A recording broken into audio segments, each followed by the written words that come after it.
Welcome to the Depo Medrol carpal tunnel injection demonstration. This presentation provides some general guidelines for administering Depo Medrol in the treatment of carpal tunnel syndrome. When treating carpal tunnel syndrome with Depo Medrol, the goals are to enter the wrist with as little pain as possible and to inject Depo Medrol into the carpal tunnel without injuring nearby neuromuscular bundles or introducing infection. The carpal tunnel is formed by the carpal bones dorsally and the transverse carpal ligament ventrally. Within the carpal tunnel are the median nerve and the flexor tendons of the hand. During the injection procedure, it is important to stay on the ulnar side of the palmaris tendon. This will avoid damage to the median nerve. Also, be careful to stay to the radial side of the flexor carpi ulnaris tendon to avoid damaging the ulnar nerve. From this angle, it is more fully apparent how the carpal tunnel is formed by the carpal bones and the transverse carpal ligament. Identifying the optimal injection site requires a careful review of the patient's wrist. For orientation purposes, the course of the palmaris longus tendon is marked. The correct injection site is next to the palmaris longus tendon, about 1 centimeter proximal to the wrist crease. First, cleanse the skin with antiseptic. Then, using 1% anesthetic, anesthetize the skin.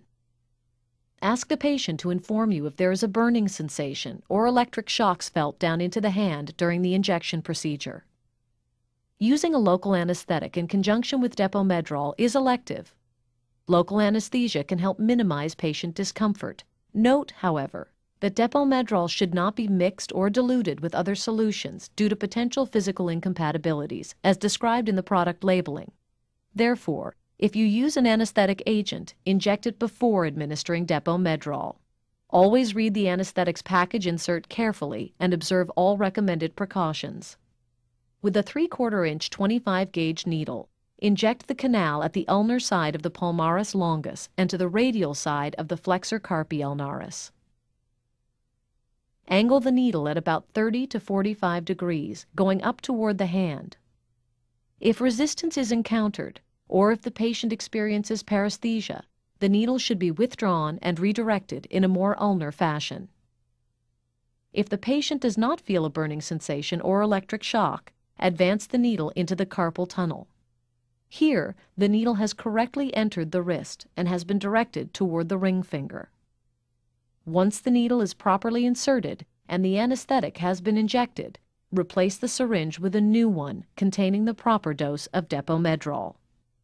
The appropriate dose of Depo Medrol for the treatment of conditions involving tendinous and bursal structures varies with the condition being treated and ranges from 4 milligrams to 30 milligrams.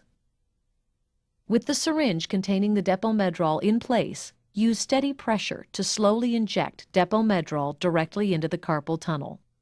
Apply a sterile dressing at the needle puncture site and ask the patient to open and close their fingers several times. Advise the patient of any post-injection care techniques you recommend, such as the use of ice packs and over-the-counter medicines.